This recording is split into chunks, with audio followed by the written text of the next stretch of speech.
Hello there, everybody. Welcome back to the Real Bros Podcast. I am your host, Logan Thomas. With me, as always, is my most excellent co-host, Caden Green. and together we are The Real Bros. Caden, what movie are we watching today? Correction, what movie did we watch today? That's true. And it's The Lost World's Jurassic Park. Logan, when did it come out and what was its rating? It came out in 1997. I would have been -10. Would have been -3. And it was rated PG-13. Oh, all right. Now, I think my math was a little off. It would have been -6. Yeah, I was going to say either -7 or -6. Caden, what are your thoughts? Because this was a first-time watch for you. I'm not happy with it.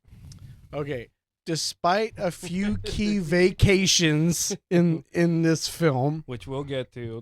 Trust me, we'll get to them. how did you feel about it otherwise? I liked it. It was a very good second addition to the movie franchise as a whole. I myself was not too fond with putting the dinos in a cityscape, Right? but other than that, the rest was really good. I like it because I think it goes a little darker Oh, than absolutely. what the first film did. The characters I feel like are much stronger. They get and- along a lot better. They're not as well written, I would say, but they get along better as like a group. But see, I think part of the reason I think they're not really well written is because most of them are written with like a certain stereotype Right. mixed in with Ian Malcolm's Right. wittiness. Yeah, because like originally the Ian Malcolm character was going to be completely written off of the original movie. Right.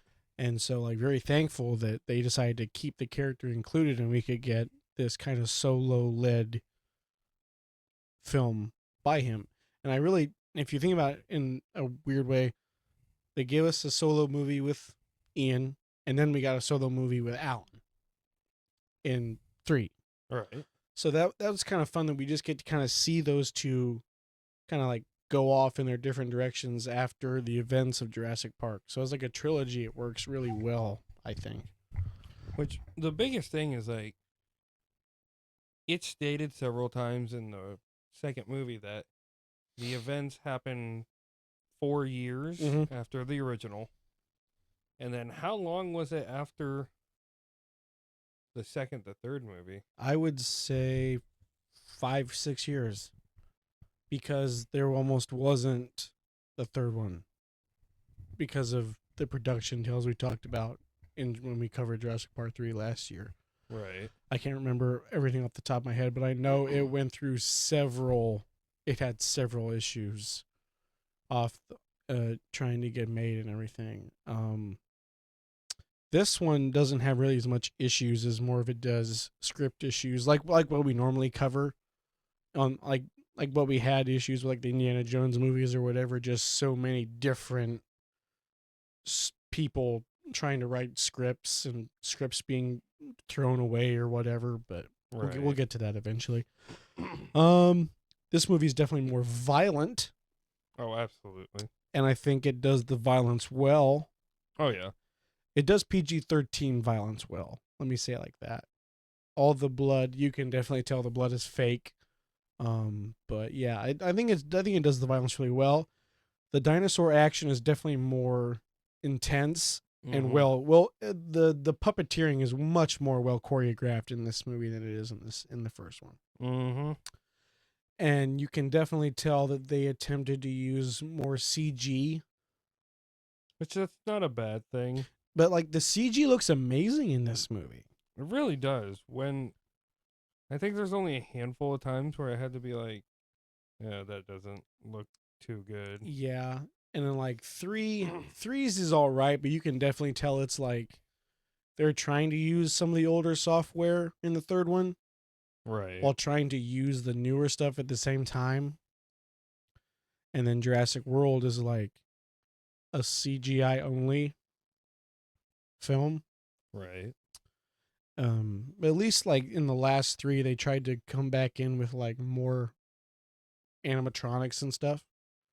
But you can definitely see the kind of like the fade there with that kind of quality or whatever. Um,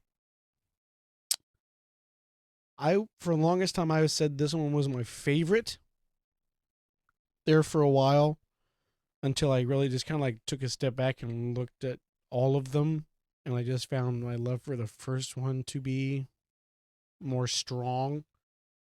But like that's understandable. It's because it's Jurassic Park. It's not.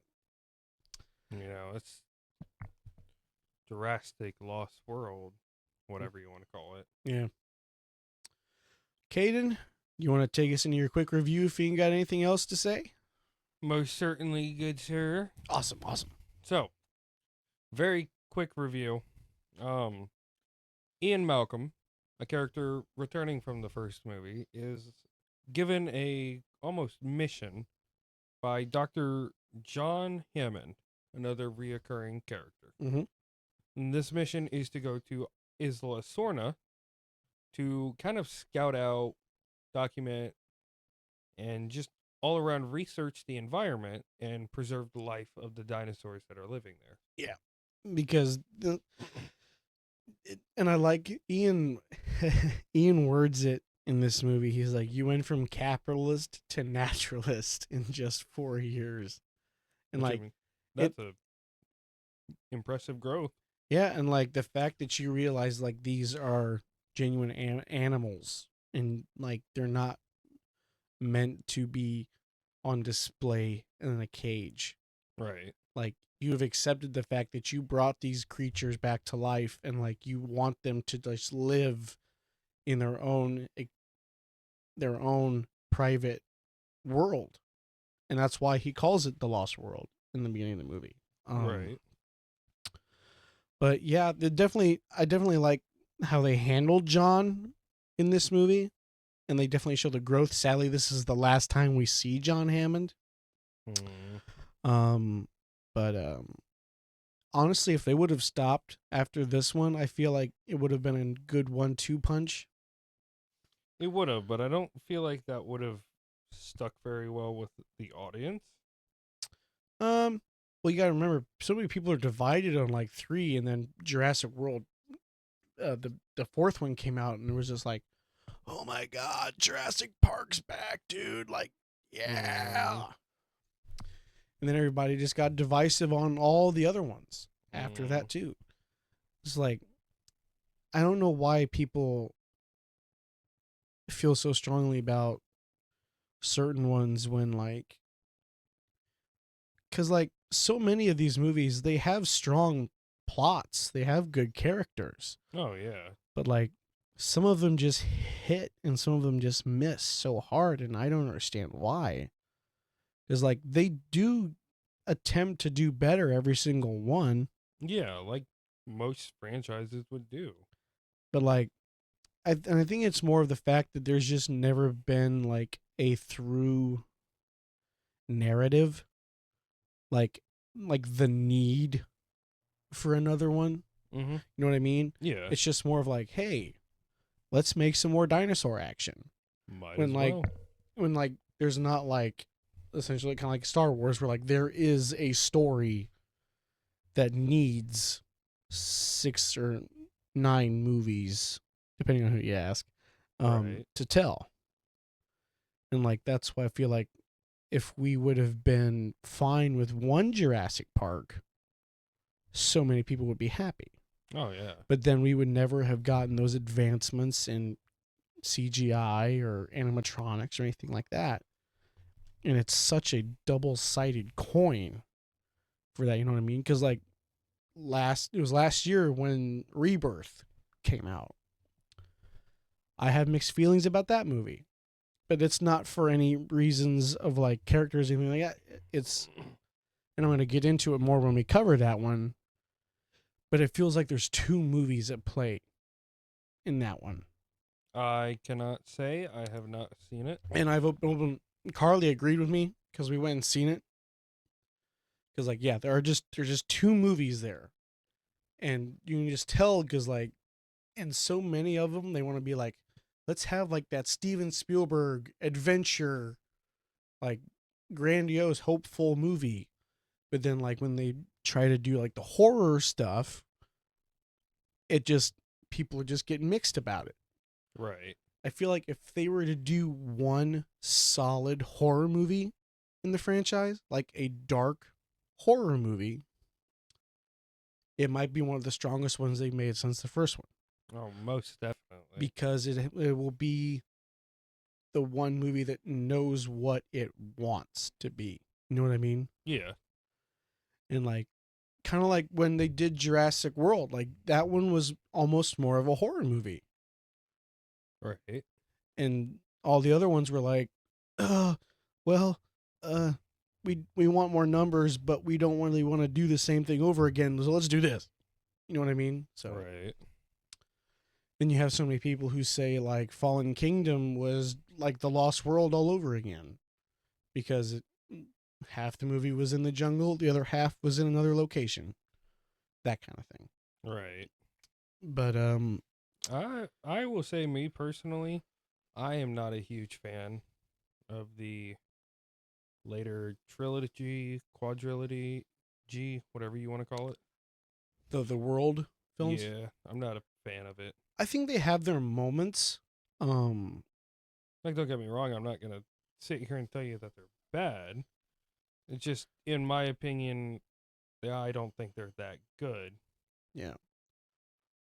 Like yeah, definitely the original Jurassic Park trilogy was the strongest out of all of them. Right. And this is definitely a great middle chapter in that trilogy. And I definitely think they picked the right character in Ian Malcolm to carry this movie. Because I don't think Alan would have been in the good of a situation in this movie. But yeah, Ian's definitely the more the charismatic out of the two of them. Oh, And so absolutely. like he's definitely built to solo his own movie. And then we have Vince Vaughn in here. He's a great addition to the he has a great character, I would say. Oh, I loved his character so much. And like cuz like 2 and 3 they have great group characters. Oh yeah. And cuz like even all three of them you could definitely say are good group survivor movies. Yeah. And the dialogue just keeps getting better as it goes because you realize like, hey, let's just have them act like how normal people would act in like this kind of situation. Right. Through like the Steven Spielberg kind of lens. You know what I Right. mean? Yeah. But yeah, I like this one. There's nothing bad about it, I would say. I definitely think it's not the perfect on ramp for any potential Jurassic Park fans. No, it's definitely up there for sure. Yeah, because like I definitely like the world building it does Oh, for like absolutely. setting up the InGen is essentially like the umbrella corporation of this of this universe essentially. But yeah, it definitely gets into the corporate villainy of what like a pharmaceutical company essentially is, or gene research company or whatever Right. you want to call it in Gen, I suppose. The I wouldn't even call them bad guys realistically in the beginning. It's mostly just corporate greedy America Mm-hmm. is the villain of these movies. Oh yeah. And it just happens to antagonize the dinosaurs, so they just start eating people. Can't blame them. Is there any blame them? is there anything else you would like to add before we get into production tales, my good sir? Overall, I really like the characters. Mm-hmm. Even there is a bad group. Mm-hmm. You kind of like them or I kind of like them as well. They're They're not horrible people. There's no like badly written like characters you're written to hate in this movie except for the main human antagonist. Yeah.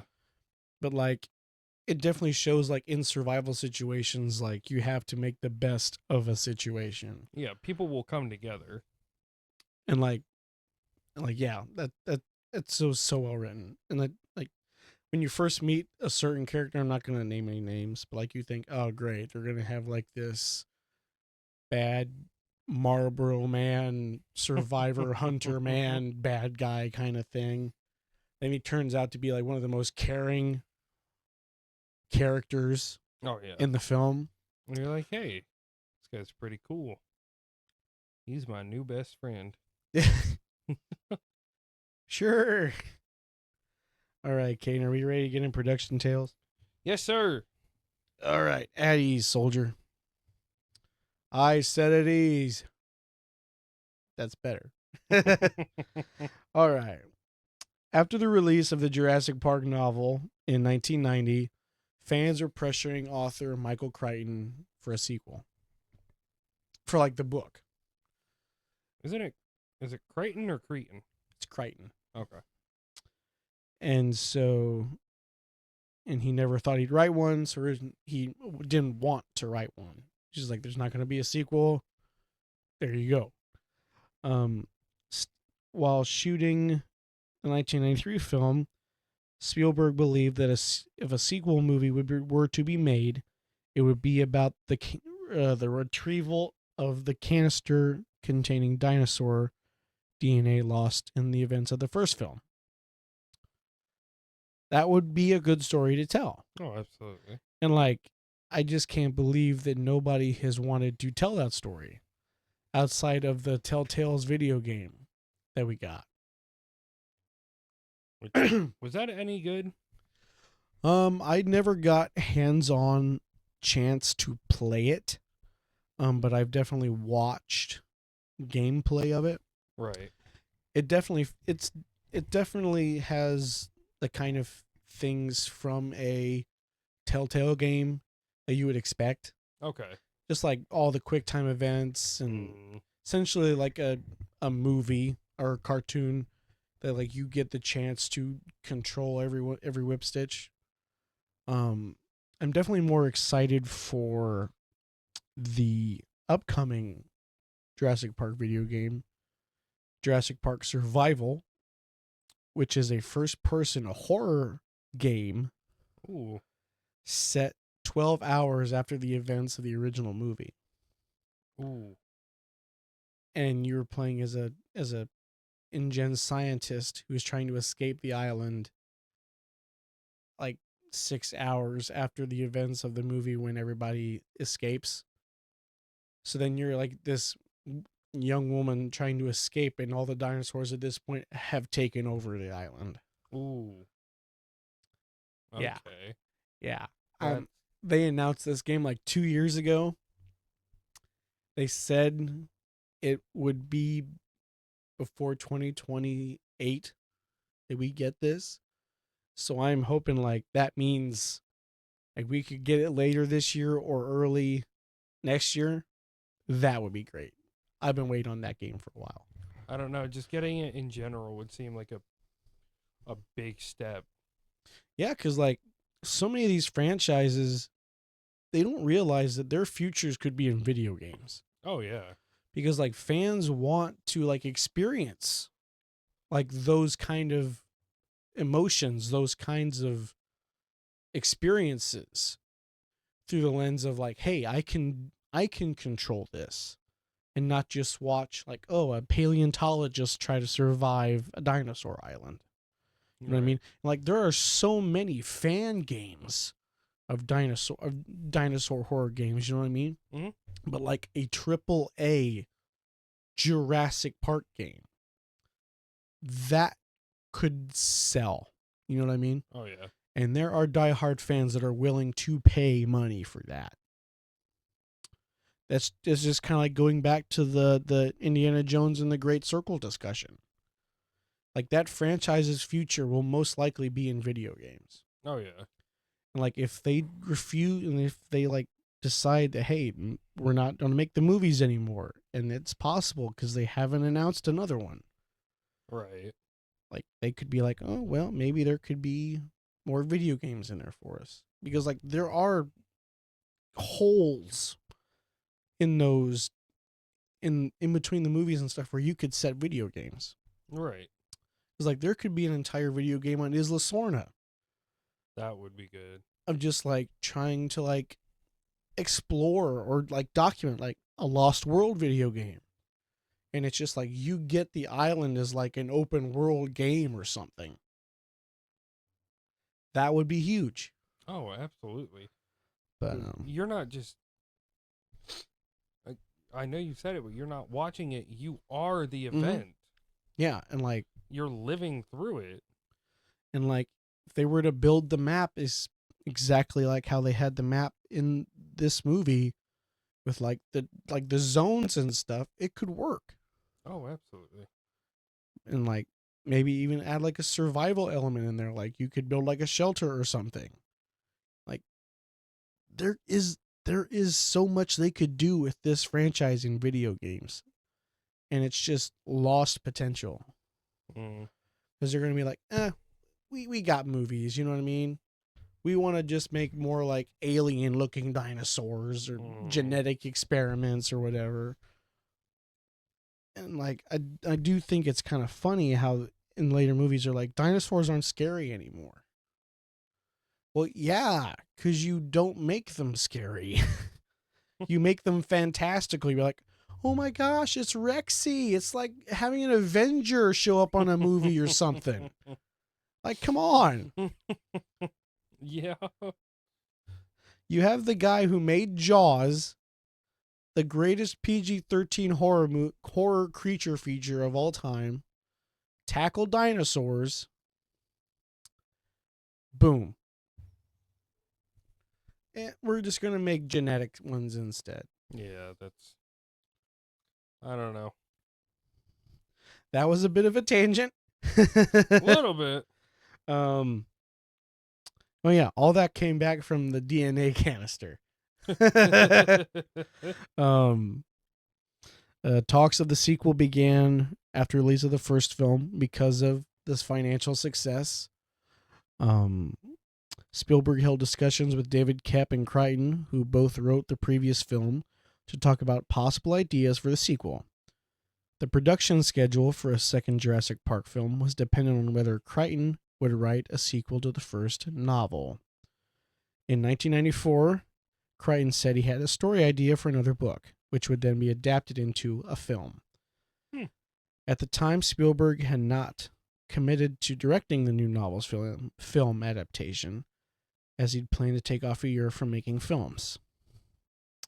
In 1995, Crichton was nearly finished with the second novel, and he scheduled to release it later that year. Spielberg had signed on to produce the film adaptation, begin filming in 1996. Okay. For release the following year, obviously, Spielberg was busy with his new DreamWorks studio and had not decided if he would direct the film or not. And mid-1995, Crichton announced the title of the second film would be called The Lost World. Meanwhile, Spielberg and Koepp were developing their own ideas for the screenplay, while Crichton was publishing his novels. So it doesn't really say if they were like working in tandem, side by side, or if they were like, okay, I think this is what he's doing, so let's have this as like a backup plan or something, or like this is what we're gonna do just in case this book sucks or something. You know what I mean? Right. Which I don't. It's not a bad idea to have. No. Because like your whole, because like we talked about how much of a financial success the first one was. Mm-hmm. Like it's a big shoes to fill. You know what I mean? And like the guy didn't want to write a sequel, but he essentially got like bullied into making a sequel because everybody loved the movie so much. So like there's another reason why there was no clear line story. You know what I mean? Right. And I mean, that makes sense. I only had one plan. Why make another one? It works. No We want more, said the community. I don't want to give you more. Sometimes less is better. Yeah, that can be said for a lot of things.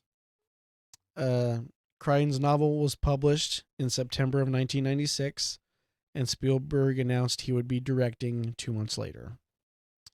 Spielberg and Crichton agreed to forego upfront fees for a share of the back end of the film, and David Koepp's deal was said to be the most lucrative for an adaptation at the time, with a fee of $1.5 to $2 million for writing a script.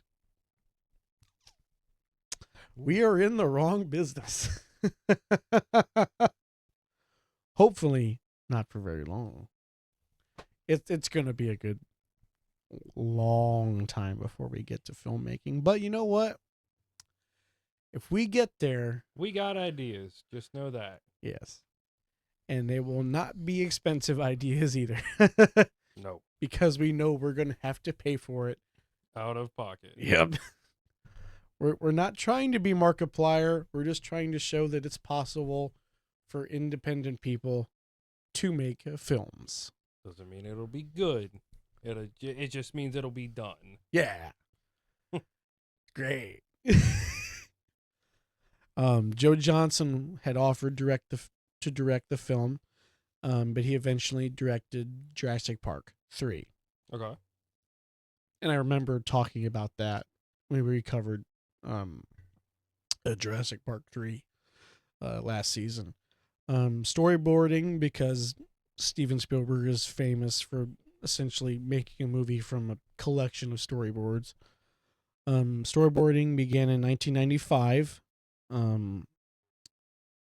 Heavily utilized early on to help develop sequences as well as overall plot. Excuse me there. You are excused. And as the year went on and the scripts were continued to being developed, Spielberg continued to brainstorm ideas and made rough sketches to help illustrate his vision. The Lost World Jurassic Park had nearly 1,500 storyboards. Oh. Yeah, that might be a little much. The pre-production process began in early 1996 in January. Within 3 months, the scenes represented in storyboards were numerous enough to create a 4-hour film. Oh. We barely got through 2 hours. Numerous enough, necessitating to cut the need for cuts. The InGen village on Isla Sorna was among elements of the film that underwent many design changes early on. Oh. So we could have gotten a whole different story. Oh, yeah. Based on what was decided to be cut, what was decided to be kept. And you got to remember, that is just from storyboards. Yeah. That's crazy. That means there probably would have been a lot more like sequences. You know what I mean? Yeah. Instead of just like character stuff. So that means it would have been much more of an action-packed film. I almost wonder if we could have gotten a more in-depth story involving the city. Right? Because I can definitely see how that would have been like a big involvement. Mm-hmm. Absolutely. After the film was announced, Koepp received letters of advice from interested children. According to Koepp, one letter read, "As long as you have the T-Rex and the Velociraptor, everything else is fine." Give me Rexy and give me a raptor. We're good here. I don't care if the story sucks, man. As long as we got those two, we're fine.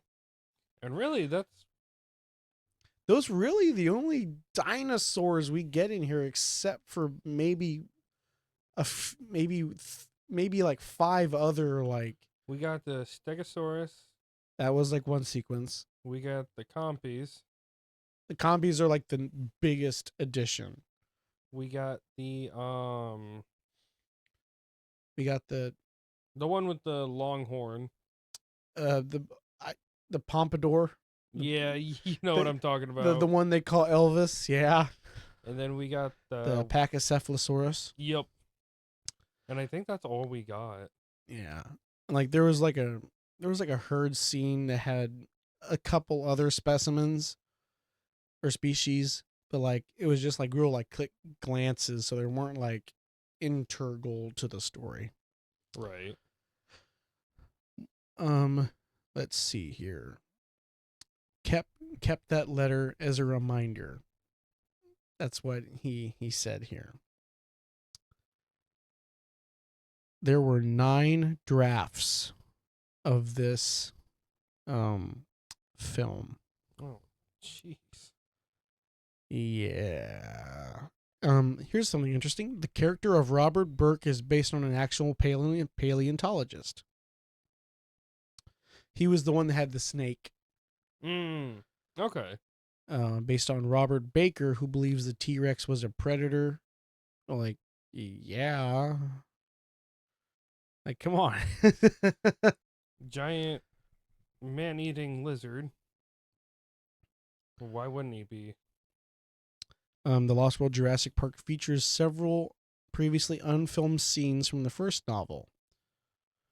Um, the death of the death involving the compies was in the first the novel. Oh, okay. Inspired by John Hammond's death in the novel. So in the first book, John Hammond died by a pack of compies. Oh. Just like how this death in this movie goes. Interesting. And the Lost World novel was about 400 pages, and so they tried to condense that into a 2-hour movie. And this is when we kind of get into the 9 different scripts. I don't really see where it says what the other scripts really were. But essentially the book is definitely kept in like the spiritual sense of the movie. Right. It's Malcolm and his team against The island, we'll just say. The InGen, like preservation versus plunder. You know what I mean? Naturist versus capitalist. Yes. They even had Spielberg regretted removal of a scene from the script that would have depicted characters on motorcycles attempting to flee raptors, similar to the sequence in the novel. An alternate version of this scene would later be added to the 2015 film Jurassic World. Except that in that movie, I don't think they were really running from as much as they were riding. That's why it was like beside. kind of like a loose adaptation of that scene. Gotcha. Kep wrote 9 drafts of the film, as I said. A sequence in early scripts would have Malcolm and his group escaping raptors by hang gliding off of cliffs, only to encounter pterodons. Oh, jeez. The original ending involved a larger InGen village and a larger raptor chase there, followed by an aerial battle with pterodons, attack on the helicopter trying to escape the island.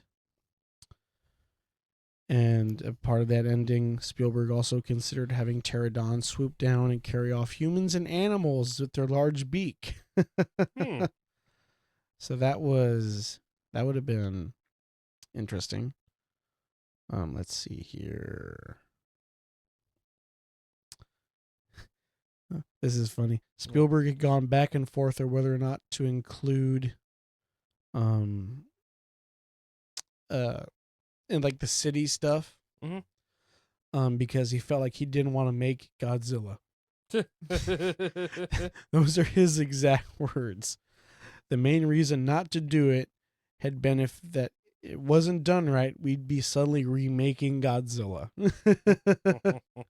I mean, and kind of, you can kind of get that vibe from that part. Oh, absolutely. Let's see here.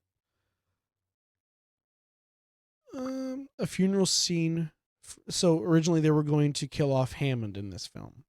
Okay. Like, so just like have him die. Right. A funeral scene for Hammond was originally in the script, but they decided to cut it, and so they just left the character open to just go off screen or whatever. Interpretation.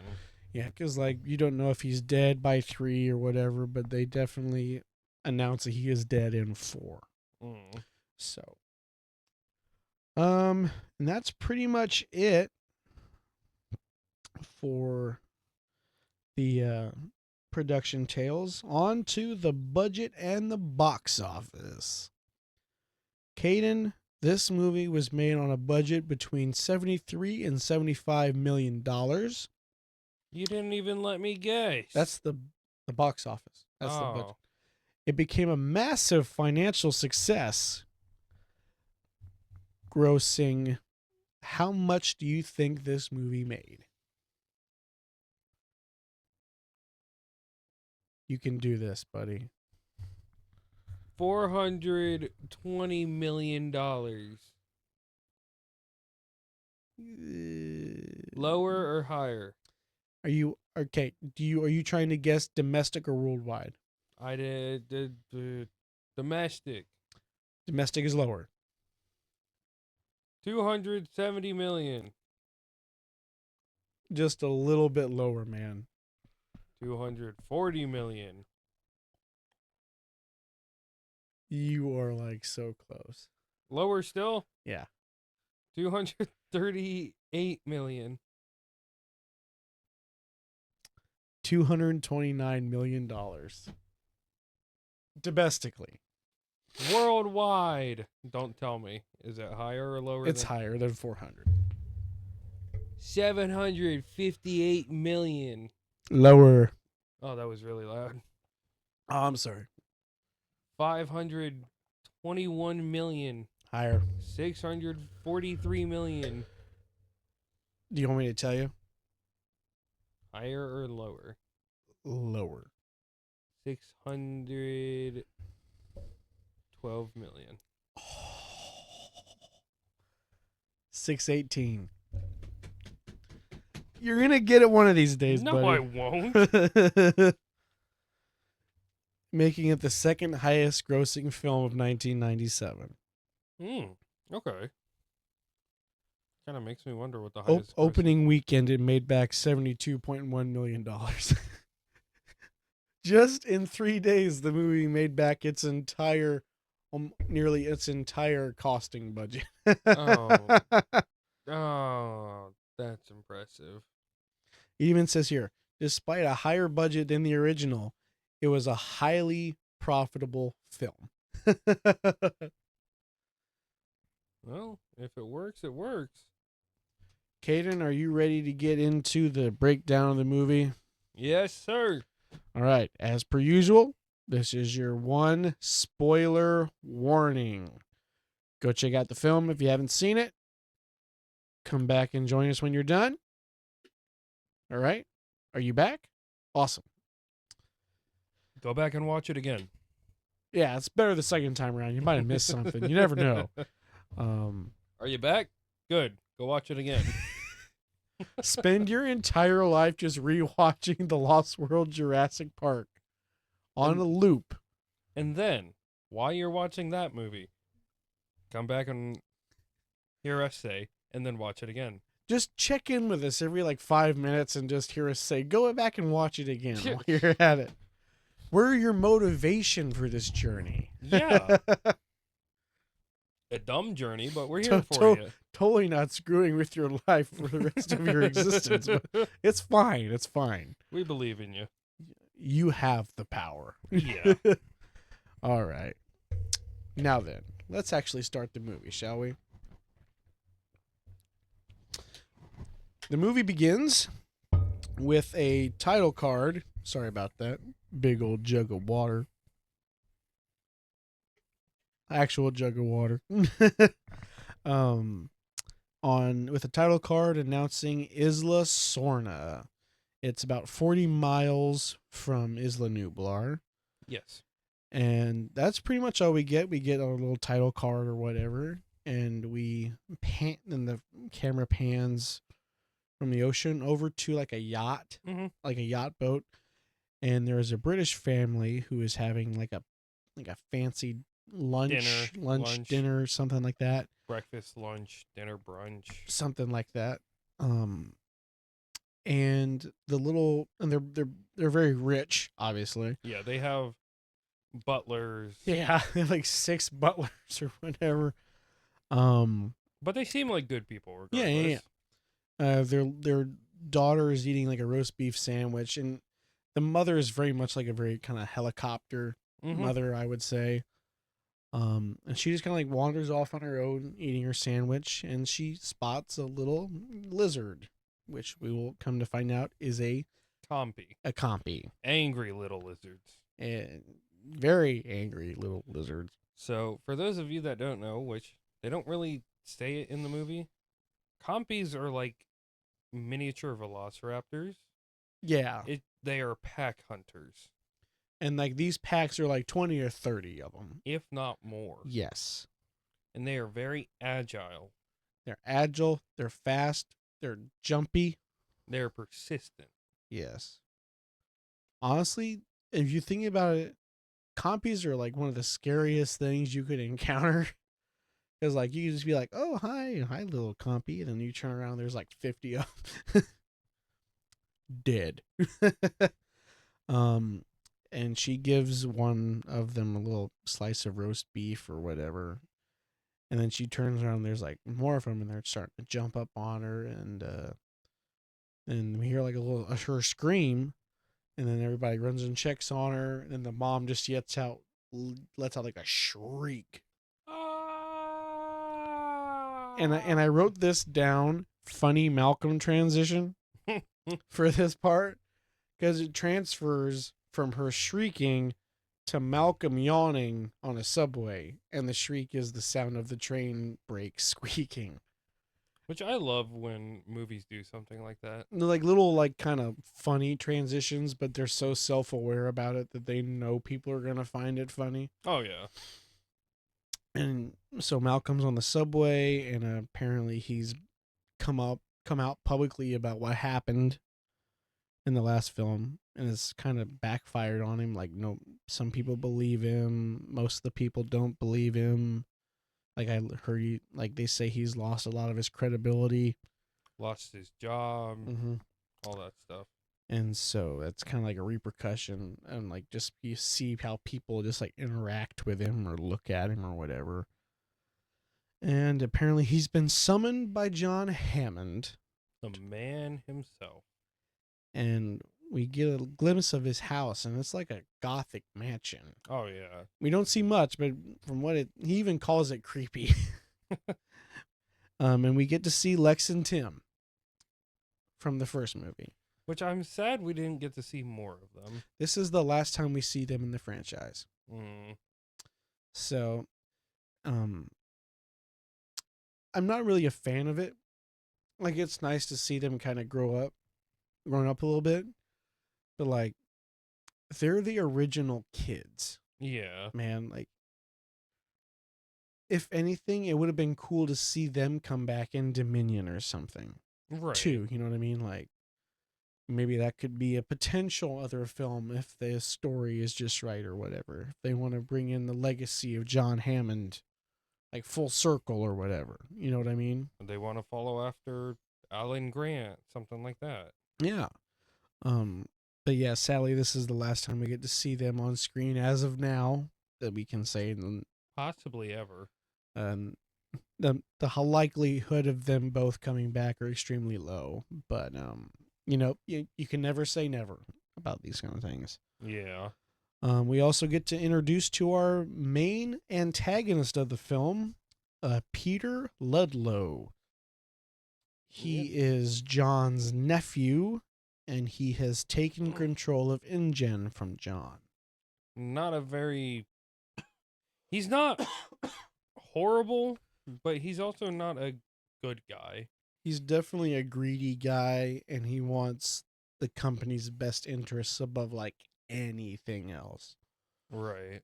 He definitely wants InGen to be more about bringing in the revenue more than John was about like science and creation and giving the people something they can see or whatever. Right. He's just all about them dollar signs. Be like, man, these dinosaurs could be making me rich. So at least he's a very simple villain. Yeah. Because like the villains in this franchise get really complicated as the movies go on. I don't know. The only villain I really remember is Indominus from World. Yeah. Um that's like the last good villain, and that's even because it's the dinosaur villain, not the human villain. Well, actually thinking about it, I would say the Indoraptor is also a pretty good one. It is, it really, really is. Because 3 doesn't really have a human antagonist. It's mostly just the Spinosaurus. Yeah. And I think that's really kind of where they started the trajectory of like, well, we don't really need a human bad guy if the dinosaur is doing enough. Yeah. But then like it that can work. You know what I mean? But like sometimes with the story you're trying to tell, just having a dinosaur just sometimes isn't enough, I guess. No. And I would say that Peter Ludlow is the best human villain out of all of them because he's easy to hate, because he's greedy and like snobbish or whatever, Oh, very snobby. but like he's still like a funny character to kind of watch. You know what Yeah. I mean? Because he's still human. And that's another thing about all of the kind of human antagonists. They're all very human characters, but they're just flawed because they either because they're either greedy or they just want to control the dinosaurs. Right. I want either one of the two. There's not much more you can get out of a franchise like this. No. Anything Um, else would definitely be pushing it a little bit. Like, I'm going to use a mind machine to telepathically control dinosaurs to do my evil bidding. Now we're getting into Bond territory. Yeah. Not gonna lie, I mean, that'd be cool in some way, shape, or form. To an extent. It'd be ridiculous, yes, but well, whatever. Effective? Maybe not. If it's done right, Yeah. maybe. um, but Ian talks to John, and we learn that John has lost control of InGen, and that he is trying to stop the pillaging of Site B, which is Isla Sorna, for its resources, the inhabitants, for reasons John does not know, but he's definitely been trying to keep it safe and left alone ever since the incident in Jurassic Park. And so he tells Ian that he has put an expedition team together to document things and get like a portfolio to gain public support so that way nobody can touch it. And this is when we talked about how John went from a capitalist to a naturalist. Mm. And the expedition team is made up of Nick Van Owen. He is played by Vince Vaughn. He is a nature photographer. Very fun character. Eddie Carr. I forget who he's played by off the top of my head. There is Sarah Harding, who is Ian's girlfriend. She is a paleontologist. And she is played by, let's see here. I gotta find her too. I know who it is. Hang on. We're getting there. Julianne Moore plays Dr. Sarah Harding. And Richard Schiff is Eddie Carr. Richard Schiff's been in quite a few things. Mm. All the names sound familiar. Like, Eddie Carr was in, like, The Good Doctor. That TV show. He was in that. He was in Man of Steel. He was in a couple other things that I've seen. He's a good actor. It seems like it, so. And then we learn that Sarah is already on the island. And of course, Ian freaks out because he didn't know about this. Right. Excuse me. And so Ian's like, this is now a rescue operation and it's leaving right now. I mean, they'll probably have the same reaction. Well, I guess John said she's been there like a good week or so or something like that. I think so. Yeah. And so then we cut to the quote unquote warehouse, I would say, where Eddie's been building the equipment for the expedition. And so we learn that they're going to be leaving in a few hours ahead of schedule because Eddie's like, you can't just shave a few days off my deadline and everything expect to be ready, man. Like, it looks like it's all done, man. Like, come on. I want to say some of this equipment is very impressive to look at. Oh, absolutely. And I want to talk about it late 1 to 2 things later when we get to the moment. Okay. And then we meet Kelly, Ian's daughter. I'm not a big fan of the character. Don't hate her. Don't like her. It's more of just the fact that like the character entirely exists for the fact to have a child in danger. Oh yeah. And to have like that kind of primal fear of being a kid and being kind of helpless in that kind of situation. Yeah. All of us are helpless in a dinosaur situation. Like, let's be honest here, but like, there's just something about a kid, it just heightens That things. fear. And it's I guess you could say it's a trend because all of the films have a kid in danger. Technically. Did the most recent one have one? Yes. Oh. Like, it's not a bad thing that they have, but like, they definitely kind of reached for this one. Yeah. Because like they openly mention in the first film that Ian has kids, but I like I said, don't hate the character, don't hate the actress. Just felt like it was kind of a bland, underutilized character. You know what I mean? Yeah. Oh, absolutely. And so, he doesn't want her to go, and they kind of have like a little fight, and so she just starts wandering around looking at things, and that's the last we see of her. And then we're on our way to save Sarah. We're on the boat with all the equipment and everything, and the owner of the boat is like, "I'm not going on shore, man. I'm dropping you here. Have fun." Because what was the name that he said? It was like I even wrote that down. That was the 5 death. Los Cinco Muertes. Which I had the English translation, and it was the 5 death. Mm-hmm. Referencing the 5 islands. Yep. And for like the longest time, I thought was there 5 people who died in Jurassic Park? It's like, there's got to be more than 5, right? And there is more than 5. Yeah. I was like, well, that doesn't add up. Why is it called that? And so like I was like, oh, there's 5 islands. Like, so does that mean potentially there could be more stuff on the other islands? Probably. But like, we'll never. Oh, wait. Yes. Because. Yes, there is. Because in the newest one, we are on Site C. I forgot that. So we've been to Isla Nublar, which is the first one. Site A. Isla Sorna. Site B. And then Site C was like the first thing ever built. Because that was where they were. It was either for the original Jurassic Park or Jurassic World, one of the two. I would think World. Because it is where they were doing like their genetic experiments.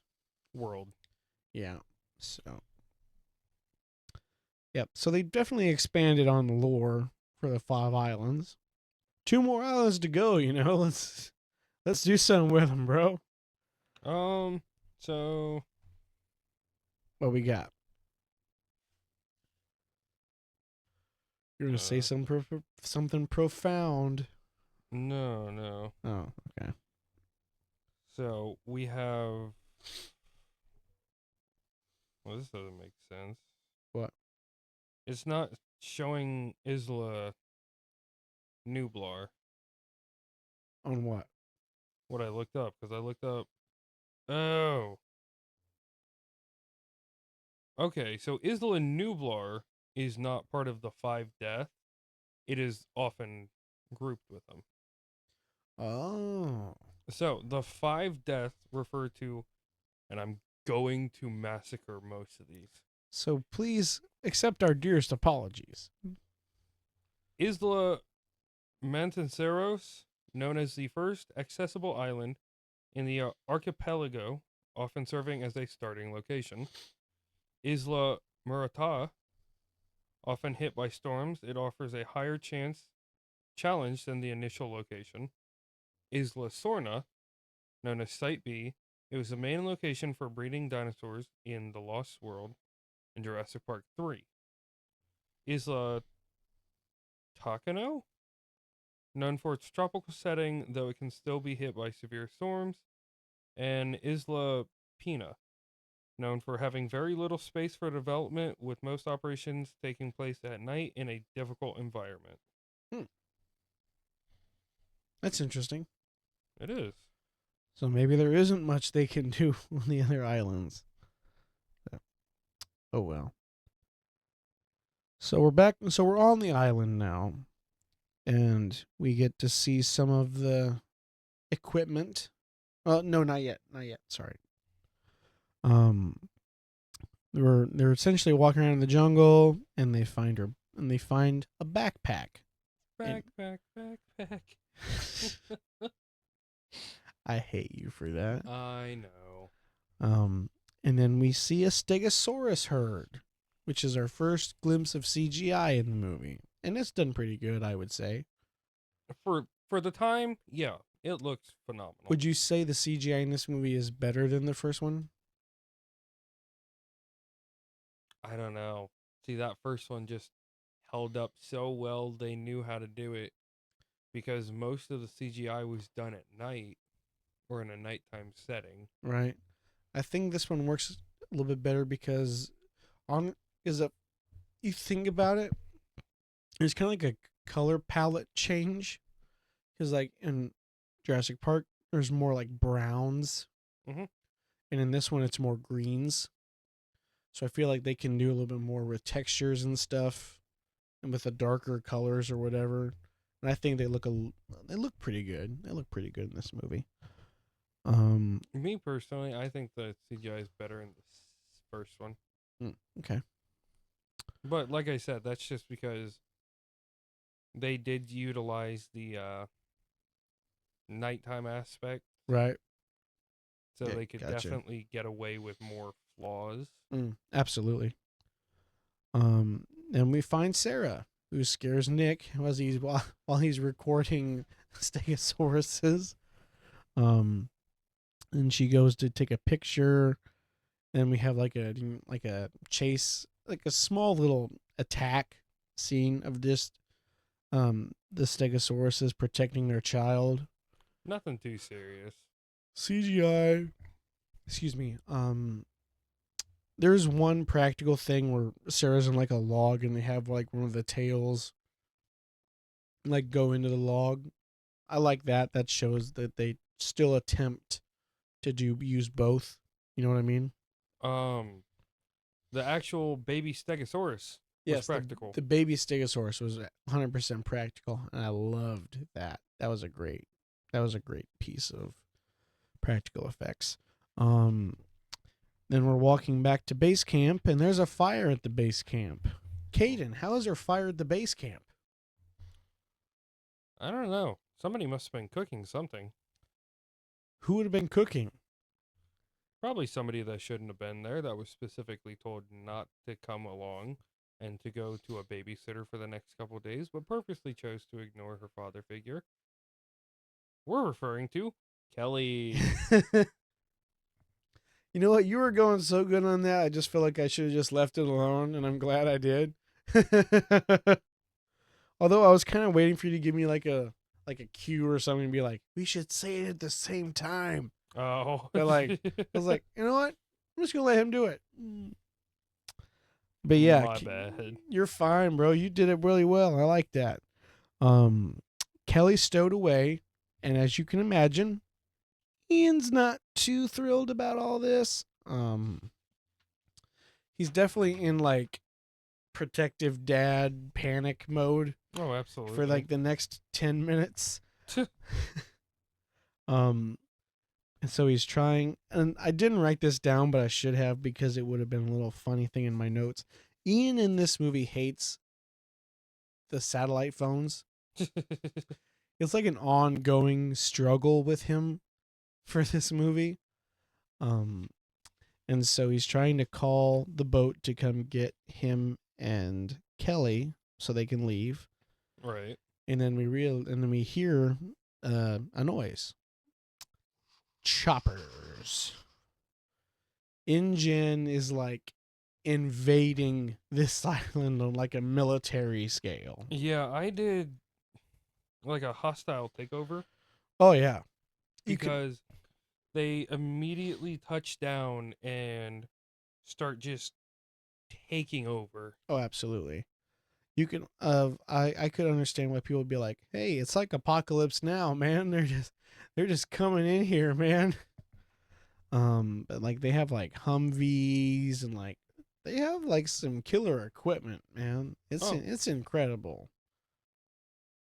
And we meet Roland, who is the leader of the InGen, quote unquote leader of the InGen party. He's the on the ground leader, while Peter is just like there for giggles, I guess. And so they attempt to capture a Triceratops, a Pachycephalosaurus, one they call Elvis.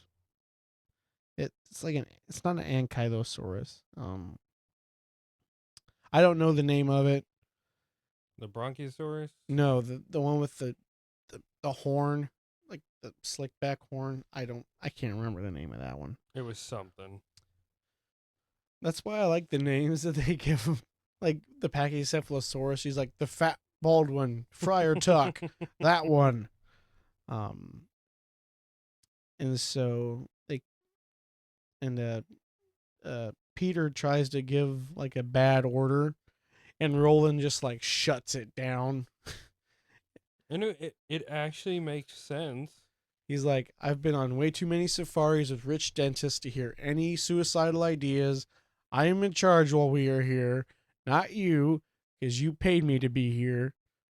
So just sit there and tell us we're having a good day, all right, man? Sit there and look pretty. And then Peter's like, okay. And I did that to Logan because Peter just looks at Roland for a second, like an open mouth stare, like, huh? And then he does a half smile and he's like, okay. At that point, he realized like he's just out, by everything, man. Like he Outmatched. has no leadership skills. There's no respect there because he's like a rich boy or whatever. So, but it's so funny. It is. And Roland proclaims that Peter can keep his fee because he just wants to hunt a buck T-Rex. And he says, "How and why are my business, so don't worry about it." Okay, bro. And then we meet Roland's second in command. His name is Dieter. Dieter's an interesting character. Dieter is played by Peter Stormare. He plays the devil in Constantine against Keanu Reeves. He is the psychologist in Until Dawn. That'd probably be another big one people know him from. He plays like a lot of Russian guys in movies and TV shows or whatever. Okay. And this is our second shot of the compy, because it's like in like sniffing Dieter's boot or whatever, just like checking him out or whatever. And it's just one compy. Yeah. And so Dieter decides to shock it with a baton. You know, as one does. And I loved how you laughed because that combi went like flying. Only got about 120 some thousand volts, just like Through a body no larger than like 6 inches. probably not. And I wrote down Dieter V Compy round 1. I'm starting to like that little inside joke because then it makes more sense for my notes. There's some consistency in there, and I'm liking it. Yeah, whatever works, man. Roland begins his hunt with his good friend Ajay, who is another hunter. We don't really get much from him. He acts almost like more like a servant, kind of like the guy who's like always like at your side or whatever. Yeah. But they find the Rex nest, and we find a baby T-Rex. A goo goo gaga. If only it sounded like that, the noise would be a lot less annoying than what we got. But no, we got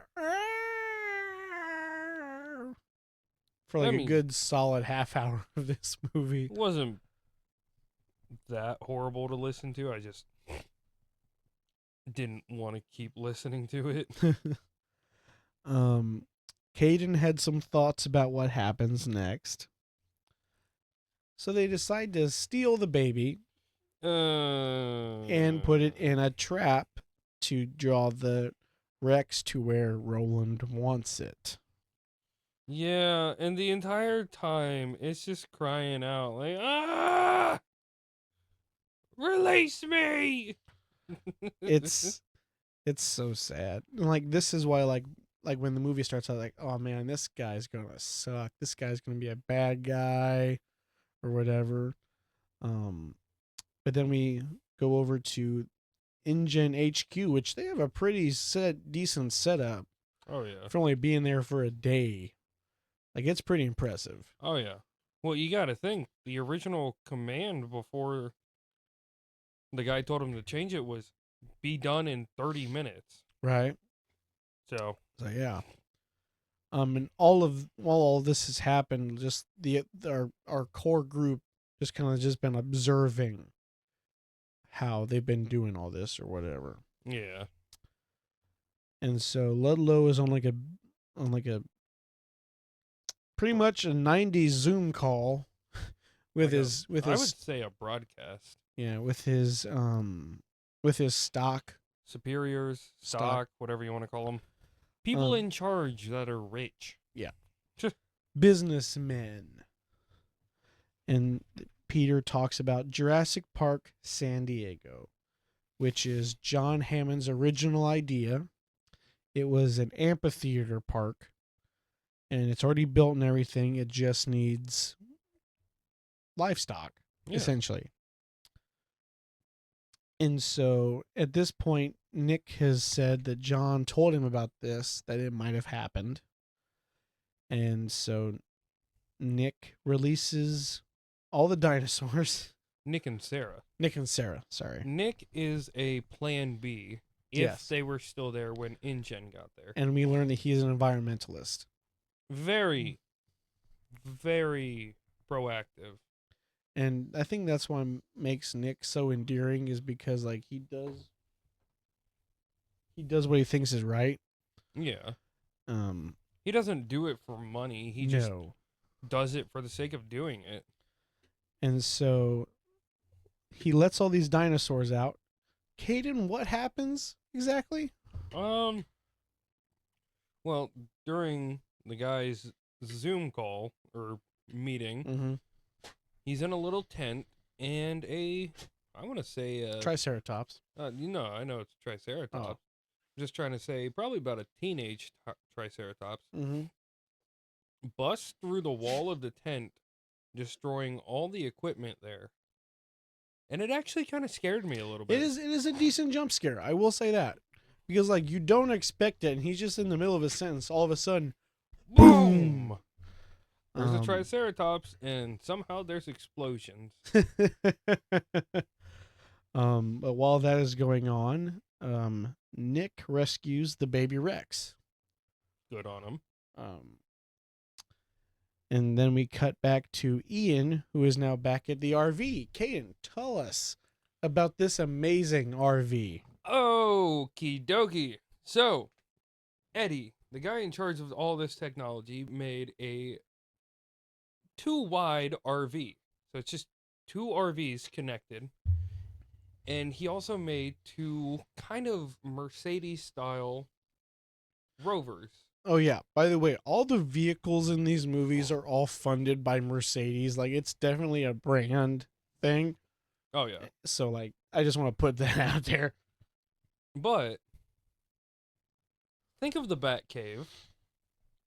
Now condense it into the inside of an RV, and that's what they're working with pretty much. There's like a lab, there's like a research room, there's like a kitchen. It's cool. There's a bedroom pretty much. Oh my god, I want it. And then having like the 2 little support cars. They're like Mercedes Jeeps essentially. Oh my god. Like I would not want to see the price tag for that RV. $32 and a ham sandwich. That's my offer. Well, what's on the ham sandwich? Ham, Sold. wheat bread, I could get down with that. I'm alright white with it. cheddar cheese, Man, you lost me. mayonnaise, You really lost me. tomato, lettuce, I'm keeping the RV. Thank you very much. bacon. Okay, I'm back. I was gonna keep saying bacon until you said something. 1 strip of bacon in your back. All right, good to know. That's all it takes, man. If you're ever in a bad mood, I'll just make you a bacon sandwich. It's just 2 strips of bacon. Eating it, man. Eating it. Ian is still fighting with the satellite phone. Of course he is. And so Ian and Sarah have the baby Rex in the back of one of the Mercedes cars. And they drive by Eddie, who is working on the high hide. The high hide is essentially, it's kind of like a hunting blind. Is it Ian and Sarah? Or Nick and Sarah, sorry. there you go. I was gonna say. Eddie's working on the high hide. It's essentially like a blind that goes up into the trees and is camouflage and stuff. Like a hunter hiding spot. Yes. And so But a whole lot cooler. Nick and Sarah arrive back at the RV and they've got the baby Rex. They bring it inside and they're going to start operating on it because it has a broken leg or something. And it's like, thinking about it, I don't think Roland understood what happened. Right? Or if he did, no, he wouldn't. I don't. Give me a minute. In my mind, I don't see Roland fully comprehending what he did to that baby T-Rex, because we know he has emotions. Mm-hmm. We know he cares about things. Yeah, and like, because later on, Sarah talks about it, and he's like, and he doesn't be like, oh, well, something. He wasn't like confrontational about it. Yeah. You know what I mean? And just skipping forward a little bit, there's a scene where he ends up talking to Sarah because, she was operating on baby T-Rex. She's got dinosaur blood all over her jacket. He asked her, like, hey, just want to make sure you're doing all right. It's like, a real bad guy wouldn't care about that. No, not at all. He wouldn't go out of his way to walk probably 50 feet to what would technically be his enemy and just ask her, hey, you doing all right? Yeah. While they're operating on the baby Rex, it's starting to make noise, and Kelly freaks out. She's like, I don't want to be here. Other animals are going to hear this. So Ian takes Kelly to the high hide, and And they're like, man, we're going to be fine up here. And all of a sudden, what do we hear, Caden? Boom. Boom. No. No. We hear a roar. Oh. I set you up, man. Hey, I was on the right track. I kid you not. If you watch this movie with subtitles, every time the T-Rex steps, it'll say thunderous steps of Rex. Every time. So that's all I can think about. So my apologies. we accept your apology. Oh, thank you. Me and the listeners. That's the only one you're gonna get. So Ian hears this, and so he gets out of the hide with a kind of like a Rappel rope. like a rappelling rope. They're like, you gotta squeeze it tight, man. Otherwise, you're gonna go down fast. The more you squeeze, the slower you go. And he did not understand that. And so he just like goes and you just hear the cracking of the branches and everything, and he's like, I would have squeezed a little tighter than that. And so Ian runs back to the RV and he's like, all right, we got to get this thing out of here. And they're like, what's going on? And at that point, one of the cars goes rolling off of the cliff. Rather quickly, too, mind you. And Caden, you wrote down a note about this specific scene that you said you enjoyed.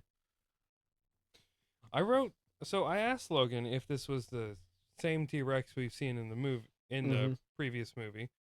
Told me no, and I'm like, all right. So I wrote down Rexy 2. Correction. Rexy 2 and Rexy 3. We have a mother and father unit here. And Ian says, Mommy's very angry. Which that's also in my notes. Like everything you could have said, that's what you're going to say. I remember watching a trailer for this movie, and that's in the trailer. Is it really? I'm pretty sure it's in one of the trailers, yeah. That's so dumb. I hate that. I mean, I guess Jeff Goldblum has the one-liners that nobody else wants, I guess. Something like that. And so they let the baby back with its parents. They leave. And then all of a sudden the RV goes upside down. Yeah. I'm sorry, Caden. Your RV is not going to be able to be usable after this. Yeah, I know. So do you want to talk about this sequence? Yeah. Okay. I will. So as cool and impressive as this RV is, unfortunately, two angry Tyrannosaurus parents dismantle it immediately. They are flipping it, shoving it closer and closer to the edge. And due to the fact that it is upside down, Nick and Ian are unable to open the door. Well, the RV itself, like I've already mentioned, is technically two RVs stitched together, and one half ends up going overboard, which is the half that Nick, Ian, and Sarah are in. Like the lab part. Yeah. Well, Nick and Ian managed to hold on to something, saving themselves from the fall, but Sarah drops and she smacks onto solid glass. And I just want to throw in a little note before Caden continues. This is some of the best suspense that Steven Spielberg has ever done. Oh, absolutely. From this part to like the end of the entire RV sequence entirely. It's some of the greatest suspense and you could say quote unquote terror in a way. This is some of the best stuff he's done. And just like the slight things that happen in this sequence and the urgency that's in this sequence. It's amazing suspense. Oh, yeah. You may continue. So, Sarah smacks hard onto the glass, and it starts cracking. So now, Nick and Ian are not racing each other, but racing down as quickly as they can to get her before she falls. Ian, as he's climbing down, notices the satellite phone hanging. And with all the pressure already on the window, if that falls, she falls with it. So while Ian continues to descend, Nick is trying to grab the phone. Well, Nick can't grab the phone, and Ian can't grab Sarah. But Ian is able to grab Sarah's backpack, something that Sarah herself is still holding on to. So, with the combined help of Ian and Nick, they're both able to pull Sarah up. That's all the more I want to talk about it. The rest makes me sad. All of it? The entire incident makes me sad. So this shouldn't have happened, man. At this point, the Rexes have left, and Eddie shows up. Yeah, Eddie. And so he sees what happened, and he climbs into the RV. He's like, "You guys need anything?" And he's like, "We need some rope." And he's like, "All right, rope. What else you need?" Like, "We need 3 double cheeseburgers with everything on it, please. And mine no onion. And an apple turnover." He's like, "Okay, I'll be right back." It's like, I love the dynamic of these characters. And so he throws them a rope. He wraps it around a tree, and as soon as he climbs out, he notices that the RV's starting to go over the cliff because of the mud or whatever. This is something that Logan had to tell me. The RV is also self-driving, which is really cool. I want this RV. I want it. Maybe it'll be a DLC in RV there yet. $33 and a ham sandwich. With bacon? With bacon. Ooh. I'd make that deal. 2 strips of bacon. Oh, it's all yours, man. Yes. And so Eddie runs to get his winch in the front of his car, and he doesn't pull enough out, and so he's running, and it just yanks him off the ground. He just falls flat on his back. And at this point, the rope from the tree is starting to unravel. So he's getting back up. He's pulling more winch out. He like jumps at the RV, kind of like how Jim Carrey in The Grinch, he like leaps to grab the sleigh or whatever. Yep. He winches that up. Then he runs back over to the tree and he tightens up the rope. Then he notices that his car is starting to slide. So now he runs to his car and throws it in reverse. He is hitting this so hard that it is going like back and forth. Like it's doing like burnouts and stuff in full reverse, trying to keep the RV going. Hitting that reverse pedal so hard that the tires are smoking in mud. Yeah. In mud. And so everybody's climbing up, the RV's starting to come this way, and the T-Rexes show back up. Which I don't think there is something we haven't mentioned. They do have some sort of like high-powered tranquilizer that acts so fast that before you even realize you're poked, you're already unconscious. You're already dead. Yeah. So it's kind of strong. A little bit. So Eddie has that gun in his car too. And so the T-Rexes start attacking his car. And Eddie's trying to get the gun out.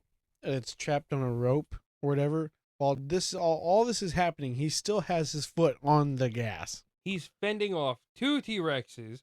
He's trying to get his gun out of the net. And he's making sure that his foot does not leave that gas pedal. And so the T-Rexes are tearing into this car, and they grab a hold of him, and they send him on 2 separate vacations. Yeah, they split him in half, and I was not happy about it. And the worst part was like, because like over like the last 20 minutes of the movie, I'd seen how much you like grown to like Eddie or whatever, and I was like, Oh, in, absolutely. inside, I was like, oh man, this is gonna destroy him when Eddie dies. And so I've come to love all the characters except for one, Kelly. Kelly. No, like the main antagonist. Oh, okay. Like you said, Kelly's just there to be the kid in the Right. movie. The main antagonist is the one I really don't like. Yeah. And so at this point, the RV, the car has went over. Um, and the 3 of them climb back up, and what do you know? Thankfully, the rope that Eddie retied Mm-hmm. is still attached to that tree. Um, and so when they get to the top, Roland and his pack of InGen boys are there to save the day. Kind of. Kind of. And they got Kelly with them, and so they're all stuck together as they say all their equipment is destroyed. What? What's that face for? Okay, so I got a quick question for you. Both cars are destroyed at this point. Mm-hmm. There was only one car when the T-Rexes were attacking. Eddie had the other one. Yeah. That's what I'm talking about. That's Yeah. the one car.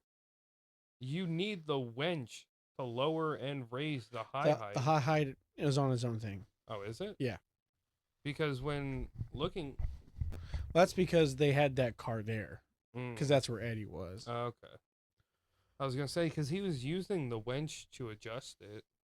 Oh, I'm not 100% sure how it works.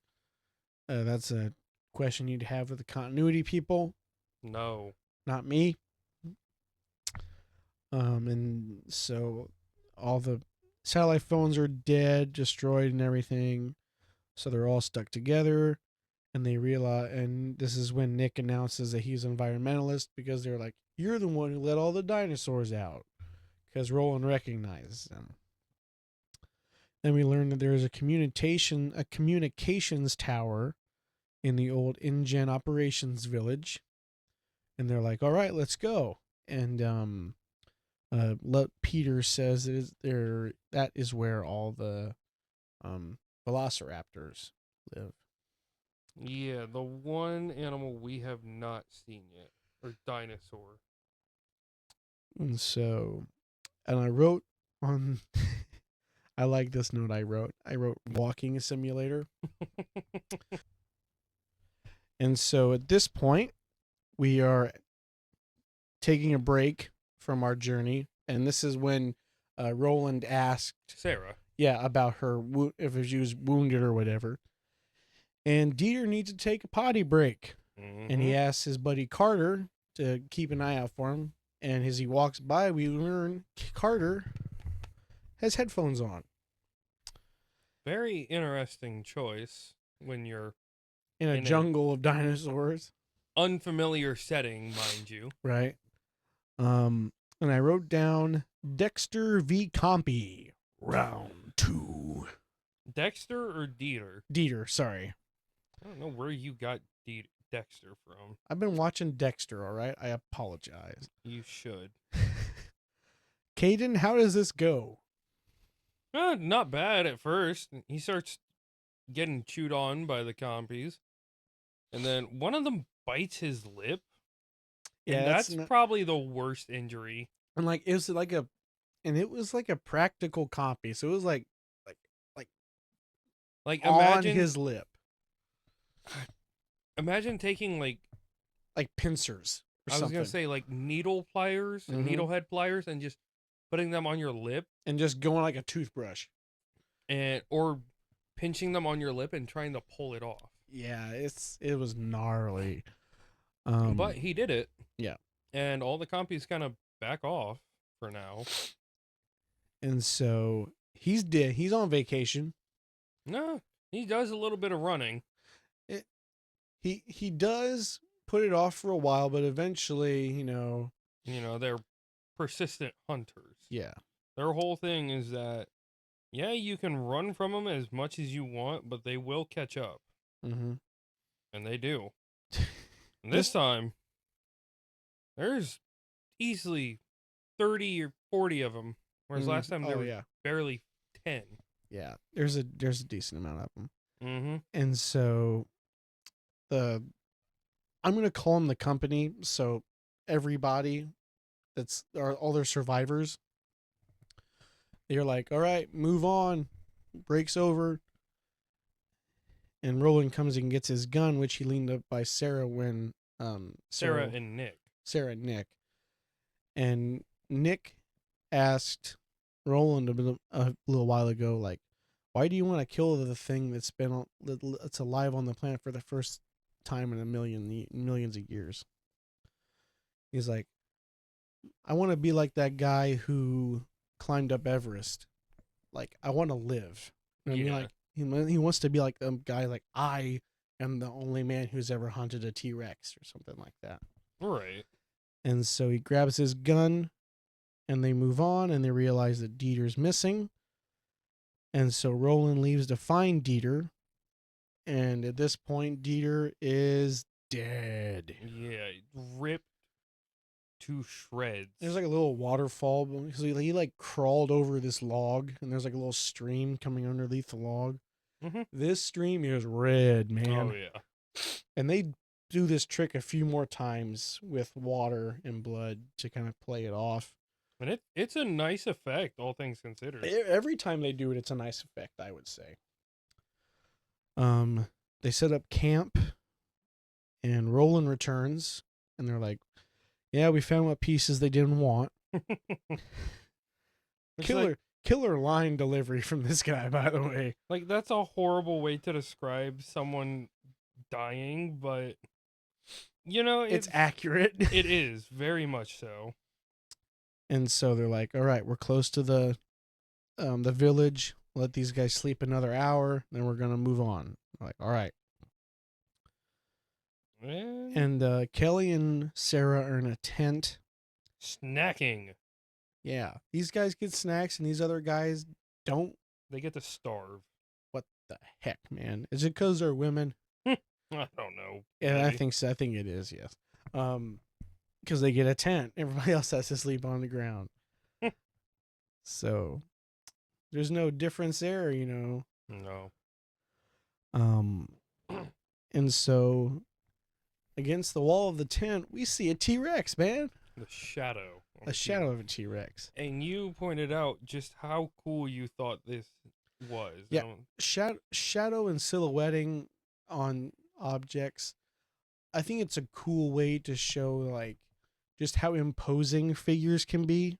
Oh, absolutely. Whatever. Or, like, just, like, as good identifiers. Like, as soon as you see a silhouette, like, you will know exactly what that is. You know what I mean? Oh, yeah. And they do that in a lot of horror films, and it's really cool because, like, as soon as you see, like, maybe, like, a weapon or, like, the outline of a character or something like that, it's, like, so imposing or whatever, And so, like, I love it whenever filmmakers do that or whatever. Right. And so the T-Rex sticks his head inside the tent and is sniffing Sarah's jacket or whatever because it has T-Rex blood on it. Mm-hmm. And then Carter rolls over and he sees it and he just starts screaming. Yeah. And so this T-Rex just shoots up and it's wearing the tent like it's a ghost sheet on its head. He's like, oh. And it just starts rampaging, chasing everybody. Carter gets like stomped on. And this one was graphic. Like he gets caught underneath his feet and he's stuck on his foot for like 4 more steps. And we're like, there ain't no bones left there, bro. No. But I did ask you about this, and I'm like, is Ian going to pull the same move he pulled in the first movie where he distracts the T-Rex? I was like, And I'm sure he would have, but he doesn't get the opportunity to. right. Because everything just escalates so fast in this part.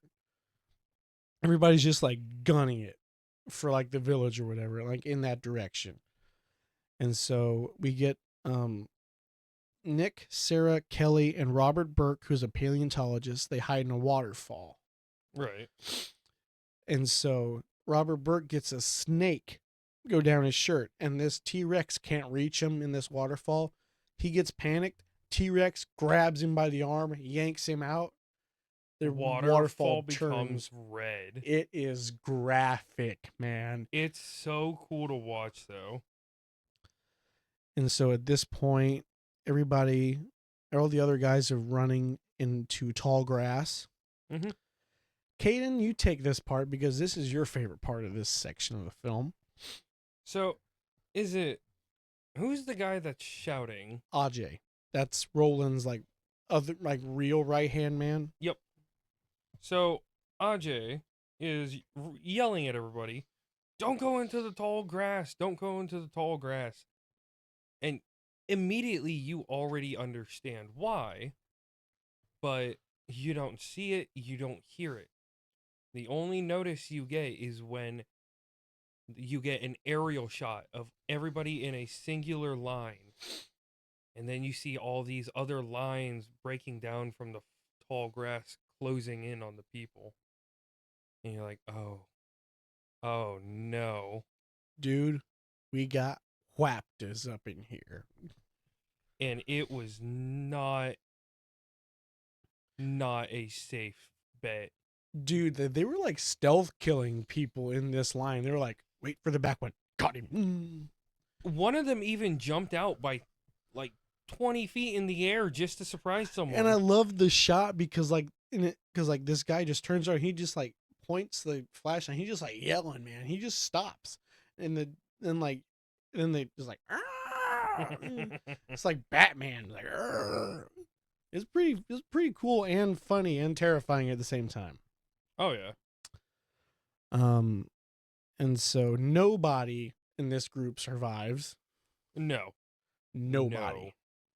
It's a massacre. So that means the only people left right now are our core four, which is Ian, Sarah, Nick, Kelly.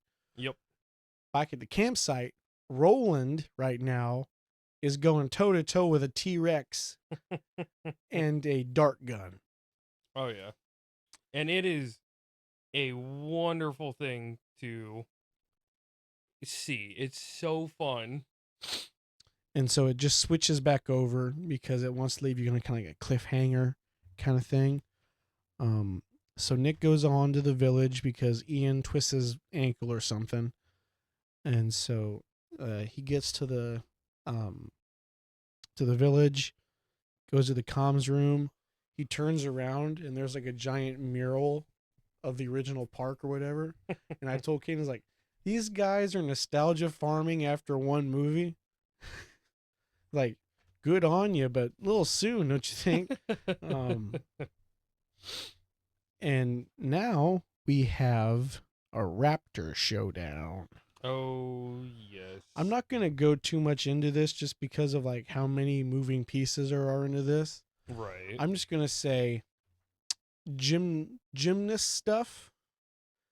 Ian got some Three Stooges window stuff going on, which is hilarious. I did mention this to you. I'm like, no, that raptor.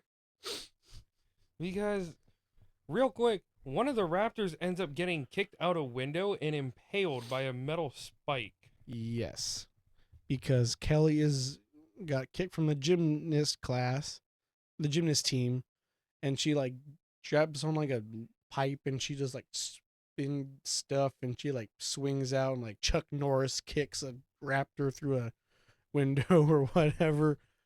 And then Ian's like, "You got kicked from the team?" Like, honestly, how does somebody get kicked from a team when they're able to do something like that? Chuck Norris does not approve. No. And so Then we cut back to Roland has captured a T-Rex. Yes, and this is The last time we see him. May I? Yes, you may. So, Roland captures the T-Rex fully and already has it imprisoned. And you're watching this and you're like, is there nothing this guy can't do? Well, he's very sad. Which is, kind of like an understatement, but at the same time, he's sad because during all of this, he had to watch all of his friends die. Yeah. And he talked to, what's his name? Peter Ludlow. Peter. Ludlow, whatever. And he said, I've been in the business of death far too long. I'm done. And that's such a sad thing to think about. It's like a man who's a hunter who no longer wants to deal with death. Yeah. That's all he's been around. Yeah.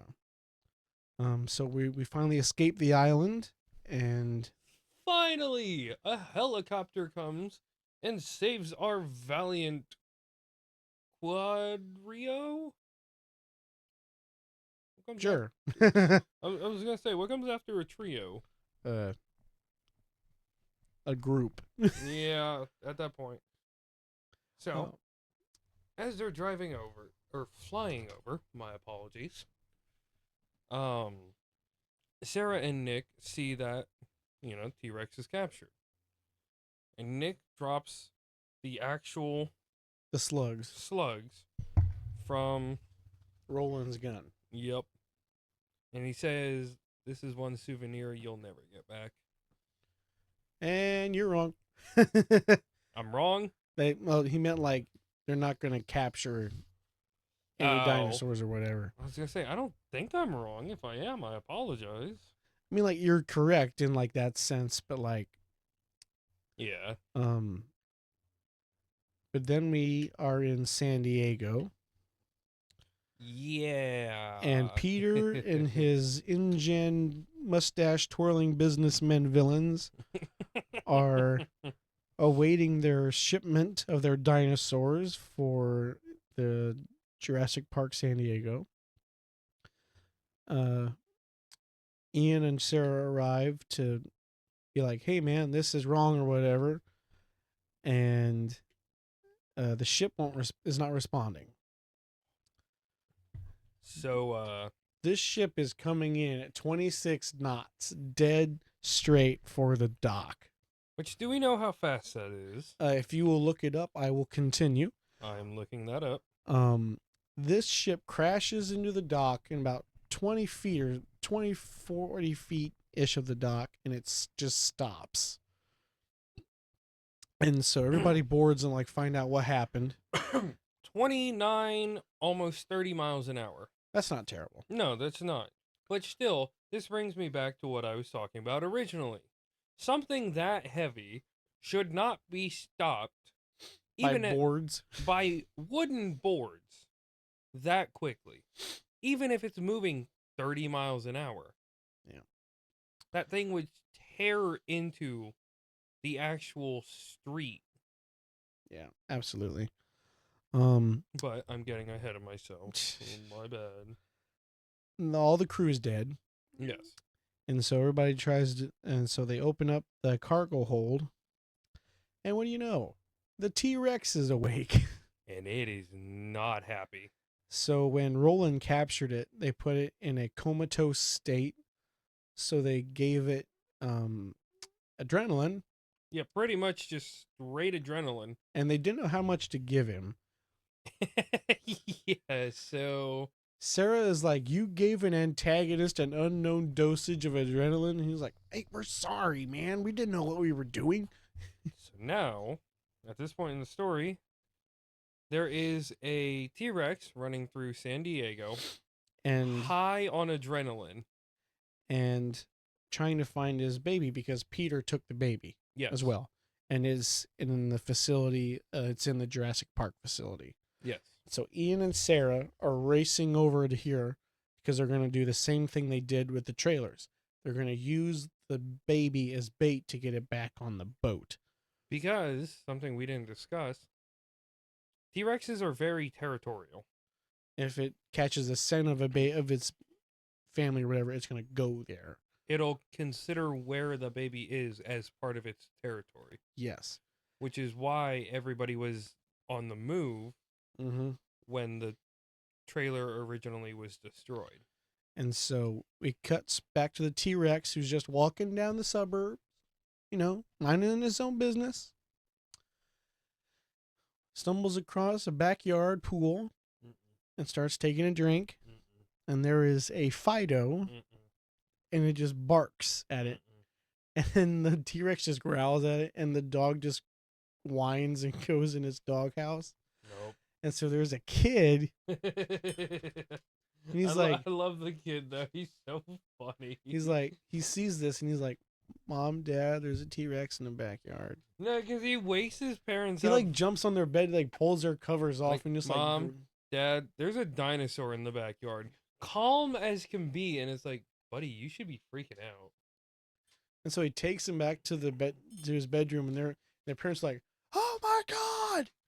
And sadly, Fido became a Happy Meal. I hate that. All dogs do go to heaven. We will say this. That's what we firmly believe on this show. But yeah, the T-Rex just has the dog chain in its mouth and the dog house just hanging from its mouth. So it is definitely not for you if you were a dog lover. So this might lower the movie for you just a little bit, but I should have punched you as soon as I found out about that.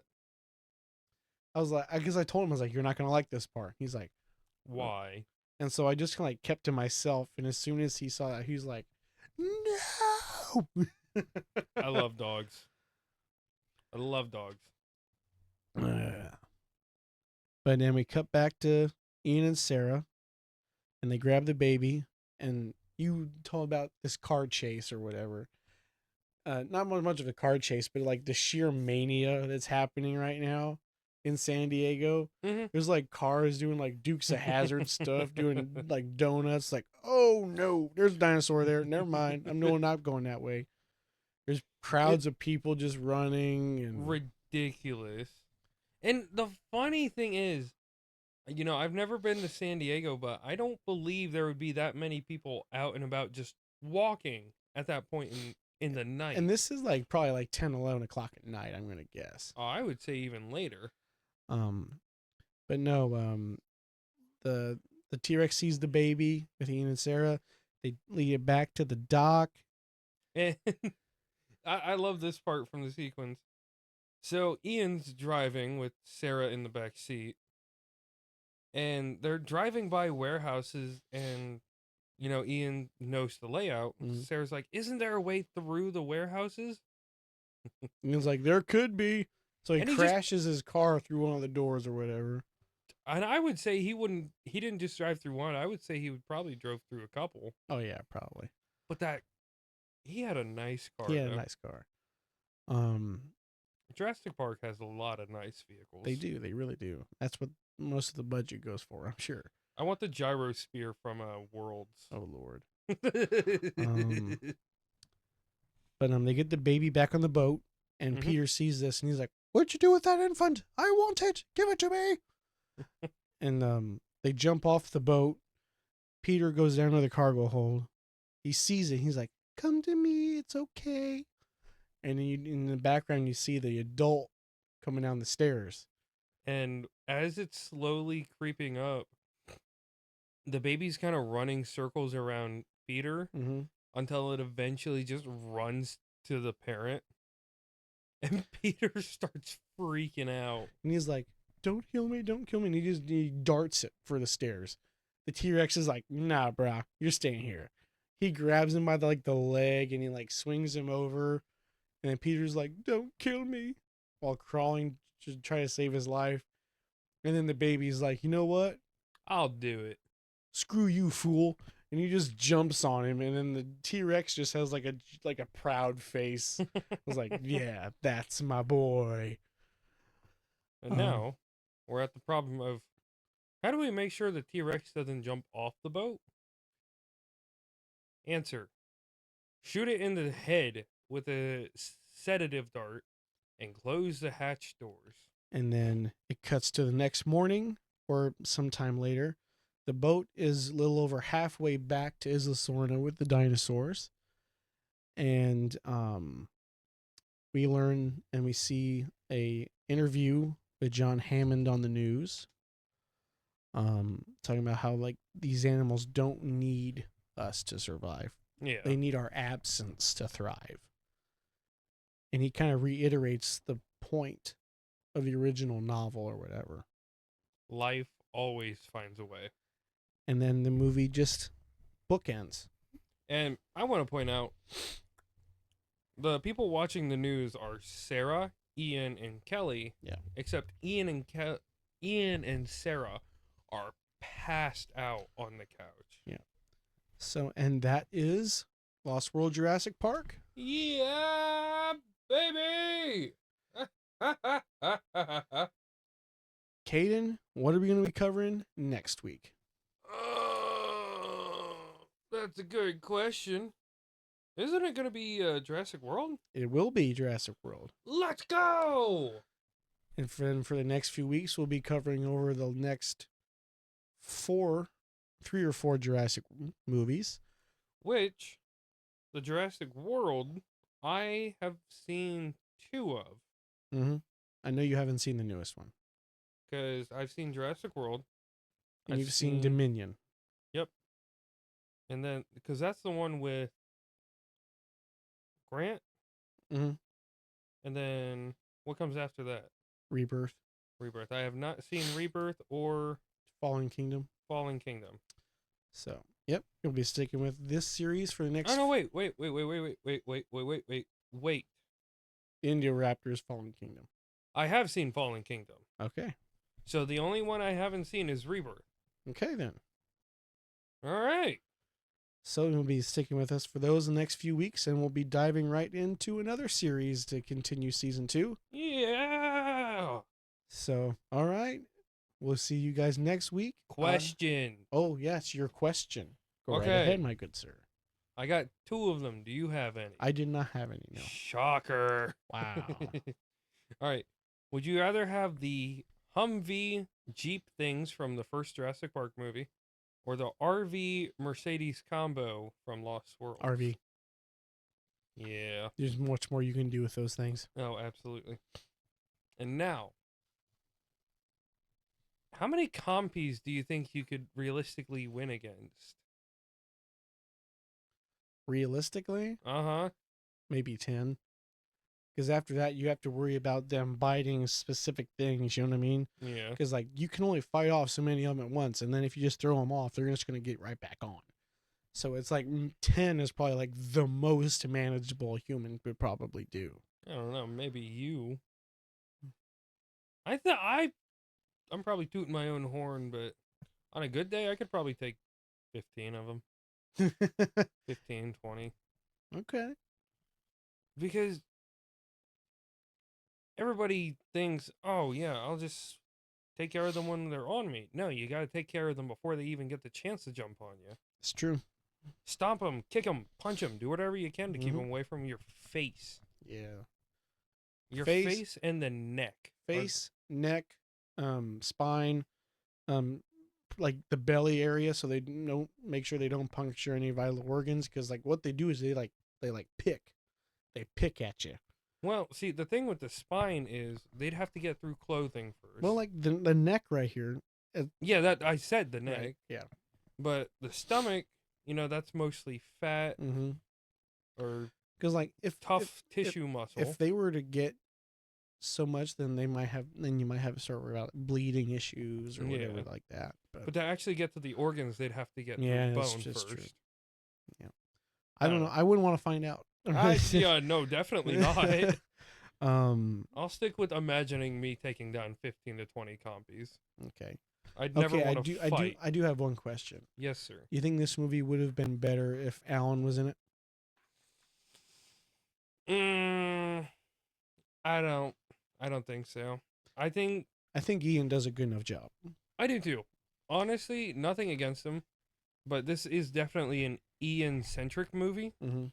So I feel like by adding Alan, you're taking away from who it's supposed to be targeted towards. Right.